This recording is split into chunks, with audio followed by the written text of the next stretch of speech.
স্বার্থ কম বেশি সবারই থাকে, কারো কারো অবশ্য সেটি মাত্রা ছাড়িয়ে যায়। তখনই তাকে আমরা স্বার্থপর বলে অভিহিত করি। স্বার্থপর মানুষ চেনা একটু কঠিনই। শুরুতেই অনেকে বুঝতে পারেন না, পরে আবার এর জন্য পস্তাতেও হয়। তবে স্বার্থপর মানুষদের কিছু বৈশিষ্ট্য থাকে, সেগুলো চিহ্নিত করতে পারলে এ ধরনের মানুষ চেনা কিছুটা সহজ হবে। চলুন এ নিয়েই এবার বিস্তারিত আলোচনা করা যাক।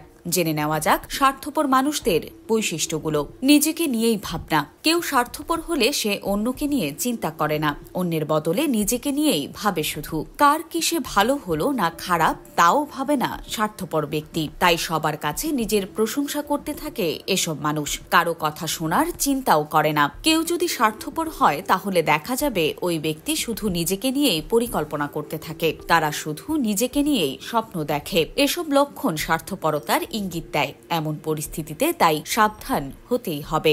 নিজের পরিবারই সব। স্বার্থপর মানুষেরা নিজের গণ্ডির বাইরে কাউকে নিয়ে ভাবতে পারে না। বৃহত্তর পরিবারের অংশ হলেও এরা দেখা যায় শুধু নিজের বাবা মা ভাই বোন নিয়েই পড়ে থাকে, অন্য কারো সমস্যা নিয়ে ভাবে না। এমন লোক পেলে বুঝতে হবে সমস্যা রয়েছে। তাই পরিস্থিতি খারাপ দিকে যাওয়ার আগেই আপনাকে সাবধান হতে হবে, অন্যথায় তার এই মানসিকতা আপনাকে জ্বালাবে। নিজের জন্য বাজি। স্বার্থপর মানুষ নিজের কথা ছাড়াও কারো কিছুই যেন বোঝেন না, এমনকি নিজের স্বার্থের কাছে তারা সম্পর্ককেও বাজি রাখতে পারেন। এই কারণে বিপদ আরো বাড়ে। তখন নিজেদের মধ্যে তৈরি হয় দূরত্ব।